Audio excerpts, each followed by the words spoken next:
آپ تمام شرکا کو میں خوش آمدید کہتا ہوں۔ میرا نام ذوالفقار علی بخاری ہے اور آج ہم خصوصی ملاقات کر رہے ہیں بہت ہی خوبصورت لکھنے والی ایک ادیبہ کا۔ جو ہی مقررہ وقت شروع ہوگا ہم جو ہے اس پروگرام کا باقاعدہ آغاز کریں گے۔ مجھے ابھی علم نہیں ہوا کہ ہماری معزز جو مہمان ہیں وہ تشریف لا چکی ہیں، جو ہی میرے علم میں آتا ہے۔ السلام جی علیکم میڈم۔ سر، میں آ گئی ہوں وعلیکم السلام۔ جی، میں جوائن کر لیا میں نے۔ بہت شکریہ طلعت نفیس صاحبہ، میں آپ کو آج کے پروگرام میں خوش آمدید کہتا ہوں۔ جزاک اللہ۔ جی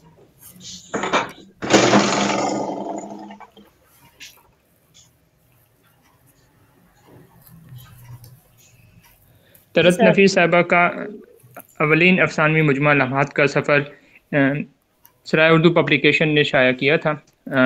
آپ کئی برسوں سے لکھ رہی ہیں، اخبار وطن اور کرکٹر رسالے کے لیے بھی تحریریں وغیرہ لکھتی رہی ہیں، کیونکہ آپ کو کرکٹ سے بڑی دلچسپی تھی اور اس وجہ سے آپ نے جو ہے اب مختلف جو ہے تحریریں ان رسائل میں ارسال کر کے اپنے لکھنے کے شوق کو جاری رکھا اور مختلف موضوعات کے اوپر آپ بے شمار جو ہے تحریریں جنگ کے اخبار میں اور جسارت وغیرہ میں لکھتی رہی ہیں۔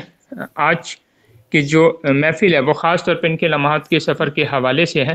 یہ افسانوی مجموعہ اس لحاظ سے بڑی اہمیت کا عمل ہے کہ انہوں نے زندگی کے مختلف جو پہلو ہیں ان کو بڑے خوبصورت انداز سے اپنے جو افسانے ہیں ان کے اندر اجاگر کیا ہے۔ سب سے پہلے میں محترمہ طلعت نفیس صاحبہ سے یہ پوچھوں گا کہ ایک ایسے ماحول میں جہاں کھل کر کچھ پڑھنے کی اجازت نہیں تھی، وہاں ایک ادیبہ کا جنم ہونا اور اس ادیبہ کا ایسے مسائل کے اوپر لکھنا جس کو وہ زندگی میں مشاہدہ کر چکی تھی، تجربات سے گزر چکی تھی، ان کو لکھنا کیسا تجربہ رہا؟ جی، اصل میں ویسے تو گھر کا ماحول الحمدللہ شروع سے ہی ایسا تھا کہ پڑھنے پڑھانے کا اور اخبارات اور رسائل کا کہ گھر میں تھی، پھر لکھنے کا بھی شوق تھا، لیکن یہ تھا کہ بس میٹرک تک یہ تھا کہ ہمیں خواتین وغیرہ کے رسالے تک پڑھنے کی اجازت نہیں تھی۔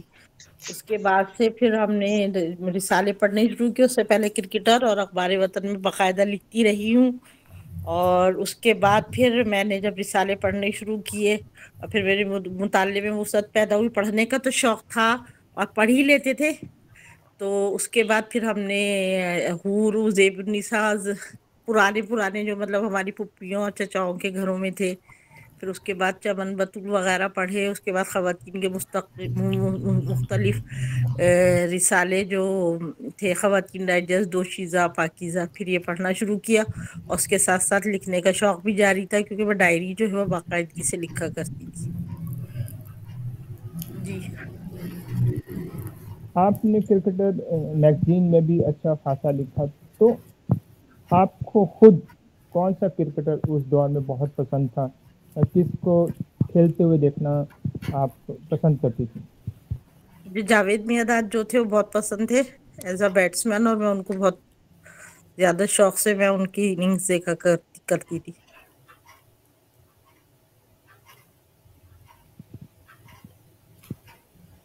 پہلا تجربہ آپ کا جو ابھی آپ نے کیا لکھنے کے حوالے سے، اپنی سابع کتاب ہونے کا فیصلہ کیا، یہ تجربہ ابھی تک کیسا رہا؟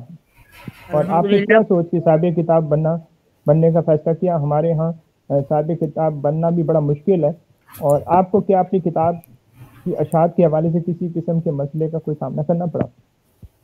الحمدللہ، اللہ کا شکر ہے، مجھے بہت اچھا تجربہ رہا، جس میں میرے مطلب گھر والے بھی میرے معاون اور مددگار تھے، میرے شوہر، میرے بچے، اور اس کے علاوہ یہ کہ میں نے سرائے اردو سے رابطہ کیا تو فاقیہ نے میرا، ان لوگوں نے، سرائے اردو والوں نے میرا بہت بہترین ساتھ دیا، اور اللہ کا شکر ہے کہ میری کتاب جو ہے وہ میلانے میں کامیاب ہو گئی، اور الحمدللہ بہت زیادہ تعداد میں کاپیز جو ہیں وہ سیل ہو چکی ہیں۔ جیسا کہ مطلب آج کل کے زمانے میں یہ ہے نا کہ اگر بک چھپوا لی ہے تو پھر اس کا مطلب فروخت ہونا ظاہر رائٹر کے لیے تو یہی ہوتا ہے نا، ظاہر وہ اتنے پیسے خرچ کر کے لکھتا ہے اور پھر اس کو فروخت کرنا ایک بہت بڑا مسئلہ ہے.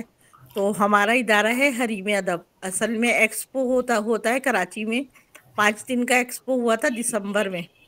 تو وہاں سے میں نے وہاں کے ایکسپو کے اسٹال سے پھر میں نے اپنی جو ہے کتاب وہاں رکھی تھی، اور الحمدللہ بہت اچھا رسپانس آیا ہے کہ میری تقریباً آدھی سے زیادہ کاپیز جو ہے وہاں پر سیل ہو گئی. تو اس سے مجھے یہ ہوا کہ لوگوں میں بھی پڑھنے کا شوق باقی ہے، کتاب پڑھنے کا، اور بہت صاحب اچھا کتاب تجربہ رہا. جی جی. صاحب کتاب بننے کے بعد جو لوگوں کی پذیرائی حاصل ہوئی، اس کو آپ کس نظر سے دیکھتی ہیں؟ پہلے جب آپ کی تحریریں شائع ہوتی تھی وہ پذیرائی، اور صاحب کتاب بننے کے بعد کی پذیرائی میں کیا فرق دیکھتی ہیں؟ اچھا، جب تو جو تحریریں شائع ہوتی تھیں، مطلب میرے کافی سالوں میں ہوئی ہیں، آنچل میں ہوئی ہیں، دوشیزہ، نئے افق، کافی عرصے، چمن بطور، بہت سارے سالوں میں میری تحریر شائع ہوئی ہیں، افسانے وغیرہ. لیکن جب صاحب کتاب ایسا بس جیسے ایک آپ یہ سمجھ لیں کہ جس طرح مطلب ایک جب اولاد ہوتی ہے اور اس کا احساس ہوتا ہے نا کہ ہم والدین بن گئے، اسی طرح صاحب کتاب بننے کے بعد وہ یہ احساس جو ہے دوبارہ محسوس ہوا.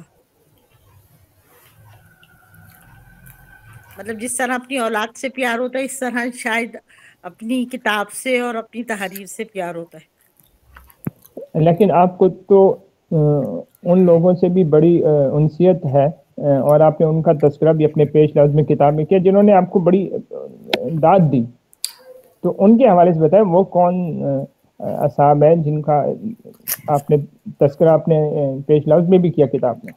اچھا، وہ اصل میں ہمارا ایک حریم ادب ایک وہ ہے، انجمن ہے اصلاحی اور ادبی افسانوں کی.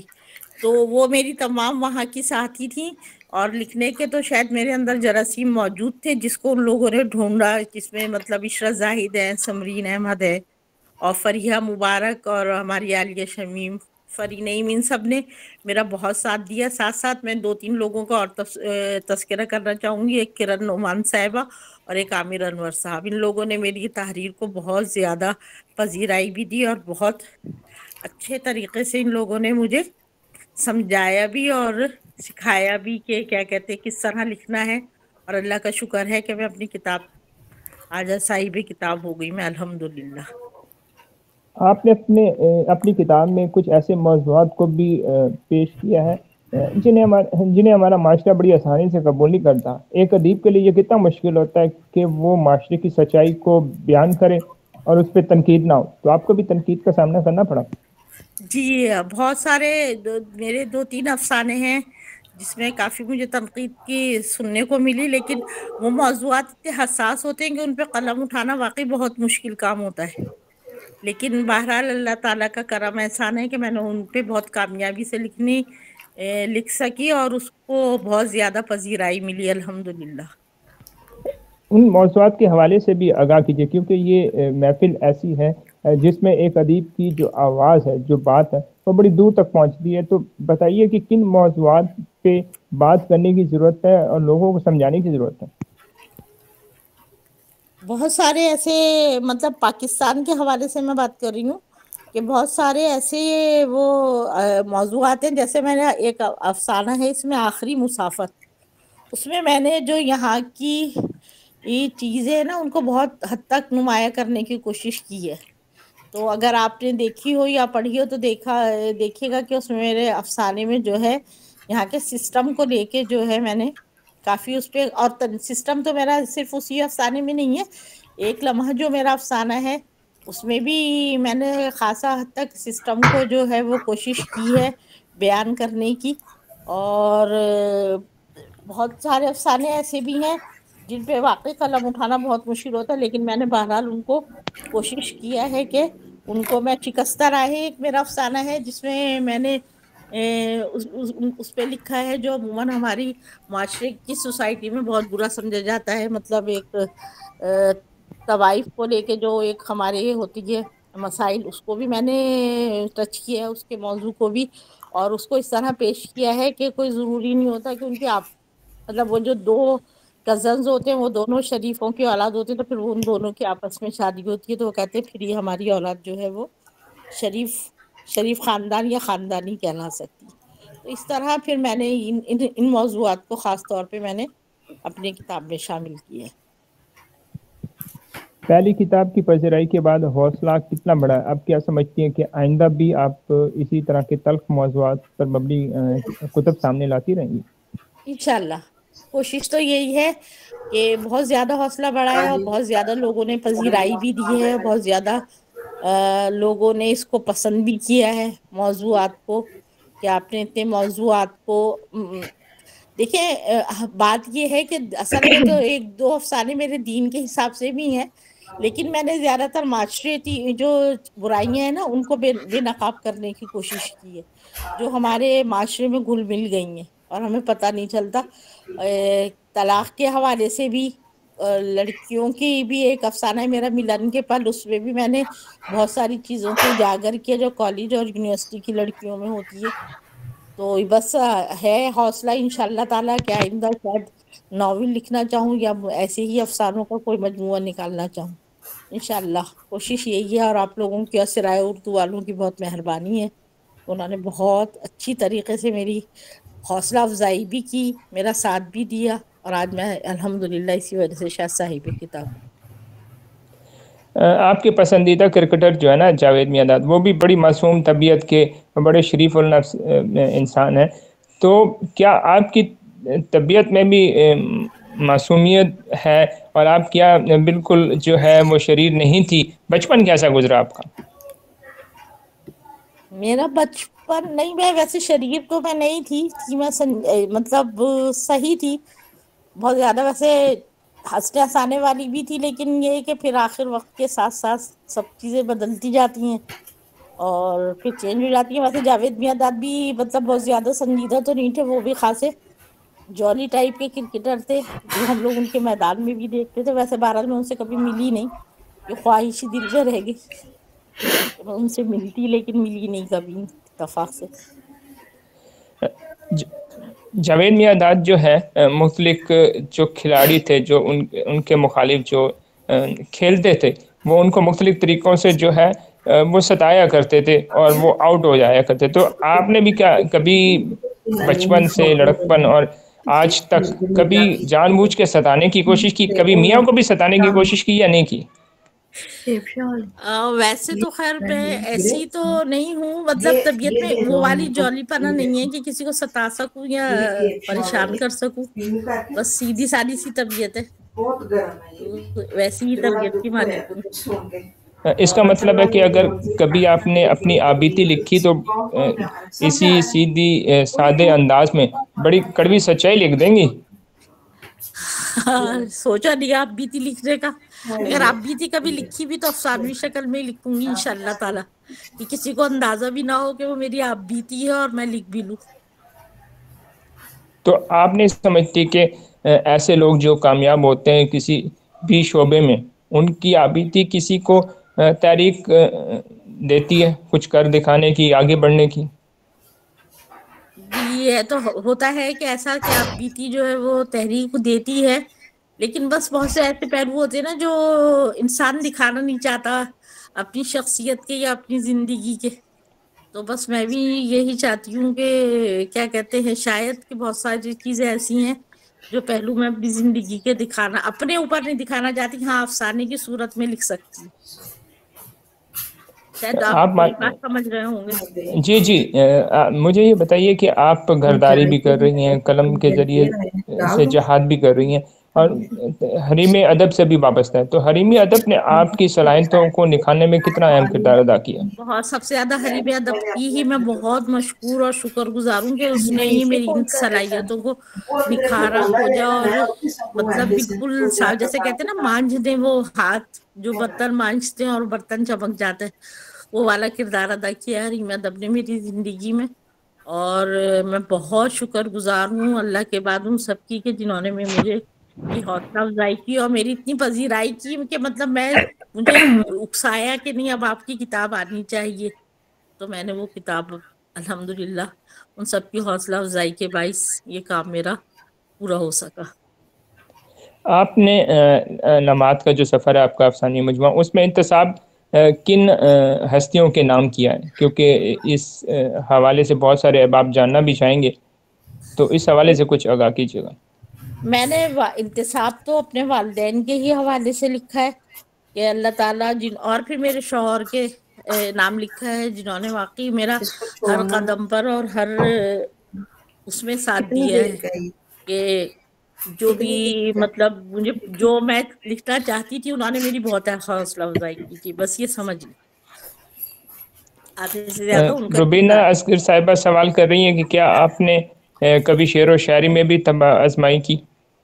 بہت پہلے کی تھی، کبھی جب ڈائری لکھا کرتی تھی ایک آدھ دو شعر کہے، لیکن پھر اس کے بعد نہیں کر سکی، اس میں میں طبع آزمائی نہیں کر سکی، اس لیے کہ مجھے شعر و شاعری سے زیادہ جو ہے افسانے اور کا زیادہ شوق تھا، افسانے لکھنے اور پڑھنے کا، تو اس لیے۔ تو آپ کا سب سے پسندیدہ افسانہ نگار کون ہے؟ میرا سب سے پسندیدہ افسانہ نگار تو میری بشریٰ رحمان بھی تھی، ان کے بھی افسانے پڑھتی تھی میں، اور بہت سارے اب جو ہیں آج کل کے زمانے میں حمیرہ احمد ہے، نمرہ احمد ہے، سعیدہ احسن ہیں، یہ سب میرے جو ہے بہت زیادہ پسندیدہ افسانہ نگار تھے، ان کے افسانے میں نے بہت زیادہ پڑھے ہیں، اور ویسے تو پڑھا تو بہت کچھ ہے، بہت زیادہ پڑھا ہے، سب کو ہی پڑھا ہے، مطلب 1 2 سے لے کے عصمت چغتائی سے لے کے سب کو پڑھا ہے، لیکن جو پسندیدہ ہے وہ بس یہی ہے۔ منٹو کو پڑھنے کی کوئی خاص وجہ تھی؟ بس ایسی ایک آدھ دفعہ کسی نے کہا کہ نہیں جی ضرور پڑھنا چاہیے، اس سے ہمیں تو ایک آدھ افسانہ پڑھا، لیکن زیادہ مطلب دلچسپی نہیں تھی منٹو کے افسانوں میں۔ آپ روشنیوں کے شہر میں رہتی ہیں جو ہمیشہ جو ہے جاگتا رہتا ہے، اور بہت سے لوگ وہاں پہ اپنا روزگار کمانے آتے ہیں اور بہت کچھ حاصل بھی کر جاتے ہیں، تو آپ نہیں سمجھتی کہ بڑے شہر میں رہنا لوگوں کا بعض اوقات جگرا بھی بڑا کر دیتا ہے؟ بس مطلب پیدا ہی یہیں ہوئے، مطلب جب والدین ہجرت کر کے آئے تھے تو مطلب پاکستانی آئے تھے، مطلب ہمارے بڑے بوڑھے جو آئے تھے، اس کے بعد سے پھر کراچی میں ہی رہے، تو اس کے علاوہ ہاں گئے تو بہت سارے شہروں میں ہیں، دیکھا سب ہے، پنجاب تو اچھا خاصا دیکھا ہوا ہے، لیکن یہ کہ بس دل کراچی میں ہی لگتا ہے، اور مطلب رہنا بھی کراچی میں ہی پسند ہے۔ ہجرت کے حوالے سے آپ نے تذکرہ کیا ہے، تو کیا آپ نے جو ہجرت کی قصے کہانیاں سنی، اس کے بعد آج آپ کو لگتا نہیں ہے کہ اس ملک کو حاصل کرنے کا جو حقیقی مقصد تھا وہ پورا نہیں ہو سکا؟ بالکل بھی نہیں، بالکل نہیں ہو سکا، کوشش ہے، اللہ تعالیٰ سے دعا بھی ہے کہ وہ مقصد ہمارا حاصل ہو جائے جو اس ملک کو حاصل کرنے کا تھا، کہ ہم نے مطلب کلمے کی بنیاد پر اس ملک کو حاصل کیا تھا، لیکن آج تک ہم اس میں وہ کلمہ کیا وہ نظام بالکل بھی نافذ، مطلب 1% بھی ہم اس کو نافذ نہیں کر سکے، تو لہٰذا یہاں سے دل جو ہے نا بہت زیادہ دکھتا بھی ہے اور پریشان بھی ہوتا ہے اس چیز کو لے کے، اور دعائیں بھی بہت کرتے ہیں کہ اللہ تعالیٰ نے سے جو ہم نے وعدہ کیا تھا، جس مقصد کے تحت اسے حاصل کیا تھا وہ پورا ہو جائے۔ آپ سمجھتی ہیں کہ ایک ادیب جو ہوتا ہے وہ بہت حساس ہوتا ہے؟ جی جی جی ہوتا ہے، بہت حساس، اور سب سے زیادہ جو سانحات ہے نا ہمارے جو خاص طور پہ ہمارا مشرقی پاکستان والا سانحہ ہے نا، وہ جو ہے نا دل کو بہت زیادہ دکھاتا ہے، اس پہ بہت کچھ لکھنے کا دل چاہتا ہے، بہت سارا لکھنے کا دل چاہتا ہے، لیکن بس معلومات کی بھی کمی ہے، اور اس وقت ظاہر ہے مطلب ہم اتنے وہ نہیں تھے کہ ہمیں کوئی شعور ہوتا اس وقت، اس لیے کچھ ایسا خاص لکھ نہیں پائی اس چیز پہ، لیکن اس کو لے کے نا دل بہت پریشان رہتا ہے، اور اس پہ میں کتابیں پڑھنا بھی بہت زیادہ پسند کرتی ہوں۔ قرۃ العین حیدر کی پڑھی میں نے، شکست آرزو، اس پہ جتنی بھی کتابیں آئی ہیں الحمدللہ شاید ایک آدھ کوئی بچی ہوگی، ورنہ میں نے سب پڑھی ہیں۔ تو آپ کی یہ جو کتاب ہے لمحات کا سفر، اس میں کتنے افسانے شامل ہیں؟ ان میری کی کیا آپ ان کے عنوانات بتا سکتی ہیں، کیونکہ شرکا جی جی اس وقت کافی تعداد میں اس محفل میں موجود ہیں، تو وہ ضرور جاننا چاہیں گے کہ اس میں کن عنوانات کے تحت افسانے جو ہے وہ شامل ہیں۔ جی اس میں آپ کو عنوانات بتاتی ہوں، یہ ہے میرے سب سے پہلا افسانہ ہے میرا نفرت، اور اس کی قسمت ہے، اور ایک سیلانی ہے جو اچھا نفرت تھوڑا تھوڑا میں بتاتی جاؤں اگر آپ کو، تو یہ ایک جی جی ذہن کا ضرور بتائیے گا۔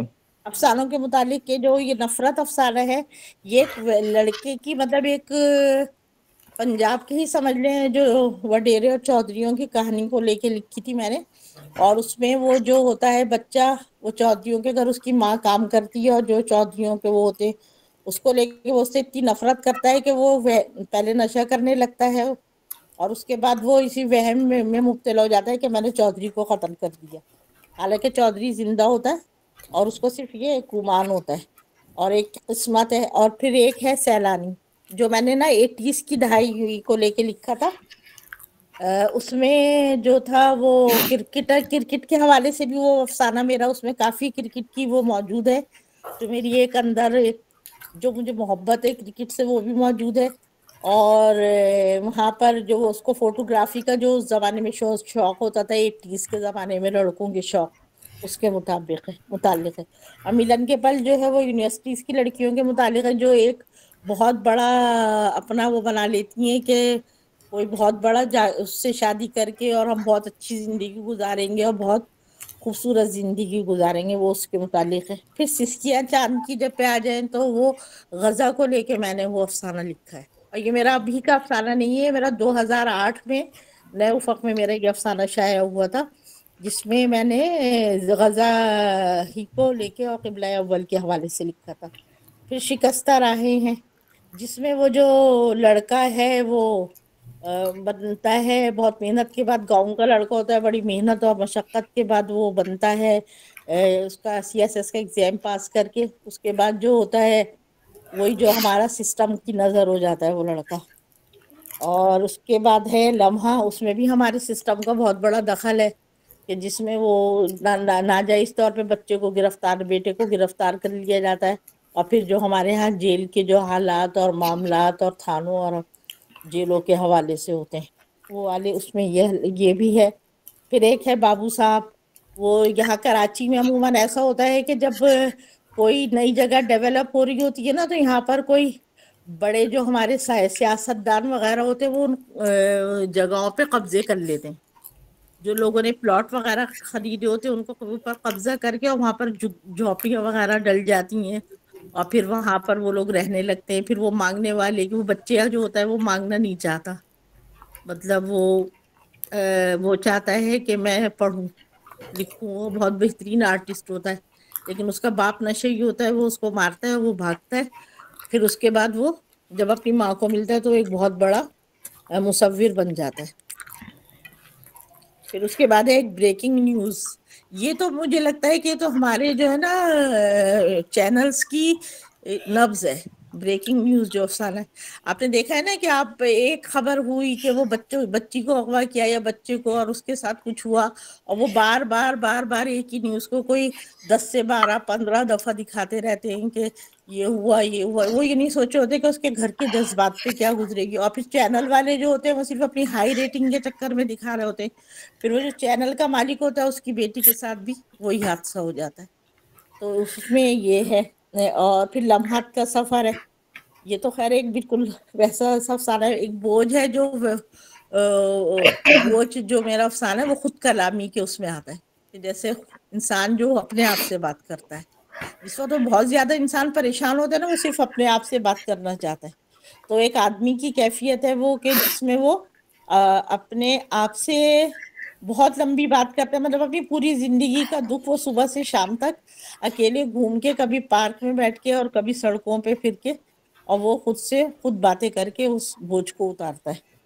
اور آخری جو میرا افسانہ ہے وہ ہے مسافت، جس میں نے کیا کہتے ہیں دینی لحاظ سے لکھا ہے. مطلب جو ہمارے ہاں ہوتا ہے کہ وہ فرقوں کے حوالے سے. بس یہ میرا آخری افسانہ ہے، اور یہ میری پوری کتاب کا ایک یہ میں نے مجموعہ بنایا ہے. اب باقی یہ ہے کہ آپ لوگ بتائیں گے جس نے اگر پڑھا ہے کہ کس کو کیسا لگا اور کیا پسند آیا اس میں سے. جی بالکل. اس حوالے سے شرکا محفل سے میں گزارش کروں گا کہ جو اپنے سوالات کرنا چاہتے ہیں وہ ہینڈ ریز کر دیں. ہم ایک ایک کر کے تمام شرکا کے جو ہے سوالات لیں گے. اگر کوئی سوال کرنا چاہتا ہے تو ہینڈ ریز کرے. جی اللہ دار صاحب، آپ اپنا مائک آن کر لیجیے اور سوال کیجیے ہماری آج کی معزز مہمان سے. جی السلام علیکم السلام جی دعوت کا بہت شکریہ اور بہت زبردست سیشن رہا. میں یہ پوچھنا چاہ رہا ہوں کہ آج کل ادیب بھی بہت لکھ رہے ہیں, اخبارات میں بھی بہت لکھا جا رہا ہے, چینل بھی بہت لکھ رہے ہیں, جیسا کہ آپ نے ابھی ثانیہ مشرقی پاکستان کا ذکر کیا, لیکن اس کا آؤٹ پٹ جو ہے وہ کوئی نہیں نکل رہا. تو اس کے بارے میں آپ کیا جو ہے نا اپنا تبصرہ عنایت فرمائیں گی؟ جی بھائی, بات دراصل یہ ہے کہ آؤٹ پٹ واقعی یہ کسی چیز کا بھی نہیں نکل پا رہا ہے. پھر ایک سالنے کے بعد دوسرا سانحہ اسی ڈیٹ کو ہونا, جو مطلب ہمارا آرمی پبلک اسکول کا واقعہ ہے وہ بھی 16 دسمبر کو ہوا تھا. تو ایک سانحے کو دبانے کے لیے پھر دوسرا سانحہ بپا کیا جاتا ہے. اب یہ تو اللہ ہی بہتر جانتا ہے کہ وہ حادثاتی طور پہ ہوتا ہے یا بپا کیا جاتا ہے. تو بس یہی بات ہے کہ آج تک اس کا, اب آج اگر ہم دیکھیں تو بلوچستان کا اگر ہم حال دیکھیں تو مطلب ہم کتنا ہمارا زرخیز ہوا ہے وہ, لیکن اس کے ساتھ بھی آج کل وہی تقریباً 19-20 معاملات چل رہے جو بلوچستان کے ساتھ, جو مشرقی پاکستان کے ساتھ ہوئے تھے. تو یہ تو بس کیا کہا جائے بھائی کہ یہ تو ہمارے حکمرانوں کی نااہلی کہہ لیں یا ہماری عوام کی بے وقوفی یا بے حسی کہہ لیں. جی بہت شکریہ. لیکن یہ تو کراچی بھی روشنیوں کا شہر تھا, لیکن پھر اس کو بھی نظر لگ گئی, اور اتنا بڑا شہر, چونکہ میں جب چھوٹا تھا 8th کلاس میں 10th میں, تو میں نے وزٹ کیا تھا, تو اس کے بعد کے حالات جو ہے وہ اب کراچی بلوچستان یا ایک یہ ثانیہ صرف آرمی پبلک اسکول کا نہیں, اب کراچی جیسا جو ہب ہے پاکستان کو پالتا ہے, اس کے حالات بھی کسی سے ڈھکے چھپے نہیں رہے ماضی میں, اب الحمدللہ کو بہتر ہے. تو بہرحال آپ کا بہت شکریہ, بہت خوبصورت گفتگو, ادبی ذوق ایک دفعہ پھر آپ نے بیدار کر دیے. آپ سب کا عنایتوں کا بہت شکریہ. بہت شکریہ علادات صاحب. مظفر پور بہار بھارت سے محترمہ رقیہ مظفر پوری سوال کرنا چاہ رہی ہیں. جی رقیہ, آپ سوال کیجئے, اپنا مائک آن کر لیجئے اور آج کی معزز مہمان سے سوال کیجئے.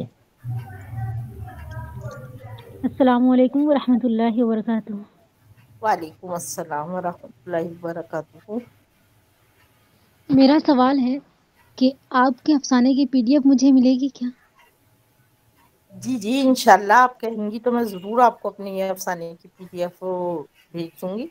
آپ اپنا فون نمبر جو ہے مجھے بھیج دیجیے گا, تو کیا میں آپ کو اپنا فون جی نمبر شکریہ. دے دیتی ہوں, بلکہ آپ لکھ لیں. ایک منٹ.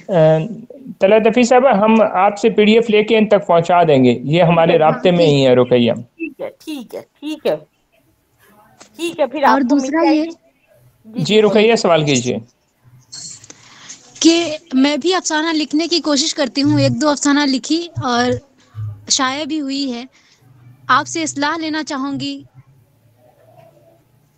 جی بالکل, جب آپ کو اصلاح درکار ہو آپ مجھے بھیج سکتی ہیں, میں بالکل جی لکھوں گی, پڑھوں گی, اور اس پہ جو ضرورت ہوگی. ویسے میں ابھی اتنی قابل نہیں ہوں کہ میں آپ کے افسانے کی اصلاح کر سکوں, لیکن بہرحال کوشش پوری کروں گی کہ میں جو آپ کی رہنمائی کر سکوں, جتنی بھی کر جی سکوں بہت انشاءاللہ شکریہ. میں ضرور کروں. میں لکھتی ہوں لیکن اس کو بس یوں ہی رکھتے جا رہی ہوں, کیونکہ کوئی اس طرح کے لوگ ملے نہیں اب تک ہم کو, یا رابطہ نہیں ہوا ان سے. اچھا لکھ کر میں یوں ہی 6-7 رکھ رکھی ہوں.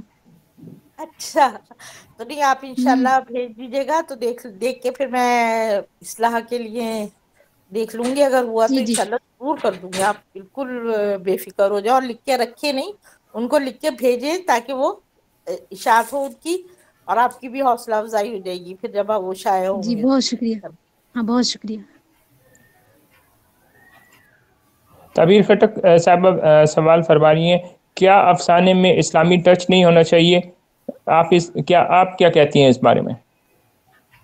دیکھیں, اسلامی ٹچ تو افسانے میں ہونا چاہیے. اصل میں ہمارا جو کام ہے نا وہ ہے تو یہی لیکن مطلب افسانے میں اسلامی ٹچ اس طرح ہو کہ جس طرح آپ کہتے ہیں نا وہ پانی میں جس وقت ہم شوگر بالکل ملا دیتے ہیں نا تو چینی اور پانی الگ الگ نظر نہیں آ رہا ہوتا، صرف اس کا ذائقہ چینی کا جو ہے وہ پانی میں محسوس ہو رہا ہوتا ہے، ڈائلیوٹ ہو جاتی ہے پوری شوگر۔ اسی طرح ہمارے افسانوں میں جو ہے اسی طرح کا اسلامی ٹچ ہونا چاہیے کہ نہ پورا مکمل درس قرآن ہو کہ ہم اسے صورتوں سے اور احادیث سے ثابت کریں، اور نہ بس اس کو اس طرح ہم پیش کریں کہ اس میں اسلام کا ٹچ ہونا چاہیے۔ ظاہر ہے ہمارا کام تو دراصل یہی ہے نا کہ اپنے دین کو ہی پھیلانا، یہ تو ہمارا کام ہے۔ طبی خٹک صاحبہ کا ایک اور سوال یہ ہے کہ کہا جاتا ہے کہ افسانہ جھوٹ پر مبنی ہوتا ہے، تو یہ بات کہاں تک سچ ہے، اور جسے جھوٹ لکھنا نہیں آتا وہ کیسے افسانہ لکھے گا؟ دیکھیں ایک بات بتاؤں میں کہ افسانہ جھوٹ نہیں ہوتا، یقین کریں گے میرے جتنے بھی افسانے ہیں نا وہ کسی نہ کسی واقعات یا کسی نہ کسی سانحات یا کسی بھی اپنے خاندانی چیزوں کو دیکھتے ہوئے، خاندانی مسائل کو دیکھتے ہوئے، ان کو دیکھتے ہوئے وہ افسانہ لکھا جاتا ہے۔ تو افسانہ جھوٹ نہیں ہوتا، بس یہ ہوتا ہے اس کو صرف دلچسپ بنانے کے لیے اس میں کچھ چیزوں کی آمیزش کی جاتی ہے، اور پھر وہ اس کو ایک اس طرح دلچسپ پیرائے میں پیش کیا جاتا ہے کہ پڑھنے والے کو جو ہے اس میں مزہ آئے پڑھنے میں، بس۔ اور اس میں جھوٹ نہیں ہوتا کہ مطلب اب ہمارے ہاں ابھی میرے جو افسانے ہیں آپ اس کو دیکھ لیں، بریکنگ نیوز میں کیا بات جھوٹ ہے؟ ایسا ہوتا نہیں ہے کہ جب ہمارے یہاں خدا نہ خواستہ کوئی ثانیہ کوئی بھی ایکس وائی زیڈ ثانیہ ہو تو بار بار بار بار اس کی بریکنگ نیوز کی، اور ہر چینل دعویٰ کر رہا ہوتا ہے یہ نیوز سب سے پہلے ہم نے بریک کی ہے۔ تو یہ چیزیں نہیں ہوتی، اس میں ہمیں مطلب جھوٹ کی آمیزش تھوڑی سی تو ہوتی ہے، لیکن اگر ہم اپنے معاشرے کے سدھار کے لیے کام کریں تو میرا خیال میں یہ گناہ نہیں ہے۔ جی دانیال حسین چغتائی صاحب، آپ کوئی سوال کرنا چاہ رہے ہیں؟ جی وعلیکم السلام بخاری صاحب، آپ کا بہت بہت شکریہ، تمام شرکائے محفل کو اور صاحب کتاب محترمہ طلعت نفیس صاحبہ کو بھی میرا سلام، جنوبی پنجاب کی ٹھنڈی یخ بستہ سرد ہواؤں سے۔ اور میں بخاری صاحب سے دست بستہ ملتمس ہوں کہ میرے 2-3 معصوم سے سوالات ہیں، وہ ذرا مجھے ترتیب سے کرنے دیجیے گا، اور کیونکہ ہمارے سامنے ایک ہمہ جہت تخلیق کار خاتون موجود ہیں جن کے افسانے میں نے پروف ریڈنگ کے دوران پڑھے، اور مجھے لگا کہ یہ ایک پختہ افسانہ نگار ہیں، اور ان کی باتیں ابھی تک میں سنتا رہا ہوں اور کافی باتوں سے اتفاق بھی کرتا ہوں۔ تو پہلا سوال جو میرا یہ ہے کہ آپ نے مطلب ایک ہاؤس وائف ہوتے ہوئے گھریلو ذمہ داریوں کے ساتھ ساتھ کامیابیوں کے جھنڈے آپ نے ادب کے میدان میں گاڑے ہیں، آپ نے نشتر کی جگہ قلم کا استعمال کیا ہے، تو ان کامیابیوں کا جو آپ کا سفر ہے یہ اب تک کیسا گزرا ہے؟ یہ ہے میرا پہلا سوال۔ دوسرا سوال میرا یہ ہے کہ آپ نے جس دور کو پڑھا ہے، کیونکہ میں اندازہ ہی لگا سکتا ہوں کہ آپ نے جس دور میں پڑھا ہے وہ یہ ہے کہ وہ دور ادب کے میدان کا ریڈرشپ کے لحاظ سے یا پڑھنے کے لحاظ سے ایک سبز دور تھا۔ لوگ کتابوں سے محبت کرتے تھے، اس دور کی لائبریریاں آباد تھیں، لیکن اب سوشل میڈیا کا دور ہے، انٹرنیٹ کا دور ہے، موبائل فون کا دور ہے، لاتعداد نشریاتی رابطے ہیں۔ اس دور کے اندر جو لوگ اس میدان کا رخ کر رہے ہیں، کیا ان کے لیے ماحول سازگار ہے؟ میری گفتگو طویل ہو جائے گی، پہلے ان 2 سوالات کے جواب دے دیں پھر آگے بڑھتے ہیں۔ اچھا، پہلا سوال تھا آپ کا کہ ہم نے جی ذرا دہرائی کا سوال بھائی صاحب اپنا سوال دہرائیے گا۔ پہلا سوال چلے میں دوسرے کا جواب دے دیتی ہوں کہ واقعی جو میں نے پڑھا ہے، دوسرے سوال کا جواب میں آپ کا دے رہی ہوں کہ جو ہمارا دور تھا واقعی وہ ایک وہ بک لورز دور تھا کہ اس زمانے میں کتابیں پڑھی جاتی تھی اور کتابیں پڑھنے کا دور تھا، اور ہم نے کتابیں پڑھی ہیں اور بہت زیادہ پڑھی ہیں الحمدللہ، اللہ کا شکر احسان ہے کہ گھر سے بھی سپورٹ بہت زیادہ رہی، تو اس لیے ہم نے لکھا بھی اور پڑھا بھی۔ اور رہا یہ بات کہ سوشل میڈیا کا دور ہے، اور اب دیکھیں آپ اگر مطلب میں جاؤں گی بات تو پھر وہ دین والی بات پہ چلی جائے گی کہ اگر آپ دیکھیں گے تو نون والقلم وما یسطرون، تو یہ چیز جو ہے ہمیں اللہ تعالیٰ نے دے قلم کی، اب یہ جہتیں ہیں جو ہم سمجھتے ہیں نا کہ یہ سوشل میڈیا کا دور ہے، تو ہمارا جو کی بورڈ ہے، ہمارا جو موبائل ہے، میں جو لکھنے کے آلات ہیں تو وہ تو قلم کی ہی ایک شکل ہے نا، اور وہ جدید طریقے سے ہمارے ہاتھوں میں آ گئی ہے، تو لہٰذا ہم کو اسی جدید طریقے سے وہ چیزیں استعمال کرنی ہے. ظاہر ہے تو قلم ہی نا وہ بھی، تو اس کو ہمیں اسی طرح استعمال کرنا ہے اور اسی سے ہمیں یہ کام لینا ہے. اور اب یہ ہے کہ ہمیں ہاں بس یہ ہے کہ مومن کہتے ہیں نا کہ ہر جہت میں جو ہوتا ہے وہ داخل ہوتا ہے، جو نئی چیز آتی ہے سیکھتا ہے. سیکھنا مومن کا ہتھیار ہے، اور مومن بے خبر نہیں ہوتا. تو وہ چیزیں ہمارے لیے بہت ضروری ہیں کہ ہم ان تمام چیزوں سے آشنا ہوں اور ہم انہیں استعمال کرنا جانتے ہوں. تو پھر انشاءاللہ تعالی ہم اس دور میں بھی پڑھنے پڑھانے کا کام کرتے رہیں گے. اور دوسری بات یہ کہ میں بھی بہت مایوس تھی 2 سال سے. یہاں کراچی ایکسپو میں کتب میلہ ہوتا تھا تو اتفاق سے ہمارا حریم ادب کا اسٹال ہوتا تھا، تو ہمیشہ ہی جانا ہوتا تھا، ہمارا پورا دن وہاں رہنا ہوتا تھا. تو ہمیں نا بڑی مایوسی تھی 2 سال تک کہ نا بہت کم کتابوں کی وہ تھی.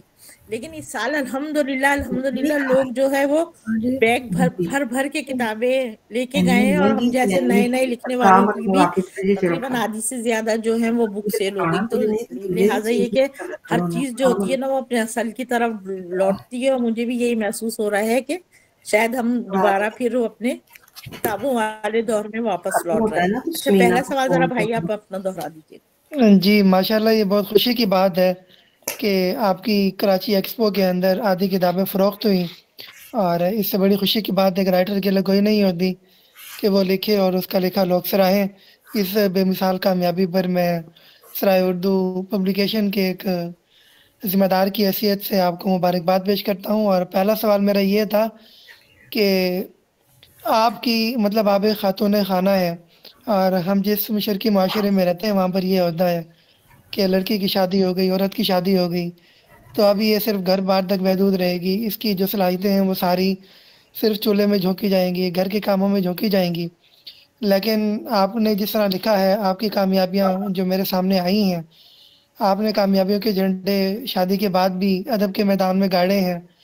نشتر کی جگہ آپ نے قلم کو استعمال کیا ہے. ان کامیابیوں کے سفر میں ہمارے جو بڑے بھائی ہیں یا آپ کے شوہر ہیں، ان کی سپورٹ آپ کو کہاں تک حاصل رہی؟ بھائی بات دراصل یہ ہے کہ واقعی میں مجھے ان کی بہت زیادہ سپورٹ حاصل رہی، جس کی وجہ سے میں اتنا سارا کچھ لکھ سکی اور میں نے اتنی کتاب نکالی. مطلب وہ دیکھیں، میں بتاؤں آج کل کی مطلب میں یہ آج کل کی لڑکیوں کو، جنریشن کو، بیٹیوں کو اور بہوؤں میں کو ایک بات سمجھانا چاہتی ہوں کہ جس وقت ہم شادی کر کے آتے نا، اس وقت ہمیں اپنے پاؤں جمانے کے لیے نا بہت کڑی آزمائش سے گزرنا پڑتا ہے. اور اس وقت ہمیں کم از کم 10 سے 12 سال جو ہے اپنی آزمائش میں پورے اترنے.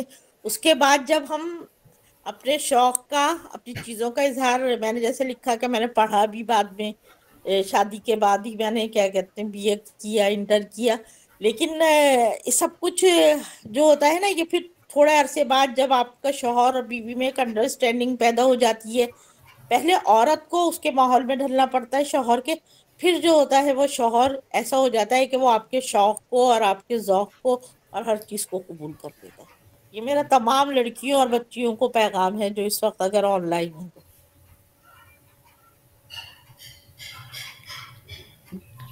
آپ نے بہت اچھی بات کی، اور زندگی گزارنے کے حوالے سے یہ رہنما تجربات ہیں. یہ اور بات ہے کہ ابھی ہم ان مراحل میں نہیں گزرے اور نہ ہی ابھی پہنچے ہیں وہاں تک. لیکن خیر، میں اپنے اگلے سوال کی طرف آتا ہوں. آپ نے ابھی کراچی انٹرنیشنل بک فیئر کا ذکر کیا، اور چند دن بعد جو ہے لاہور کے اندر بھی ایک بک فیئر منعقد ہونا ہے.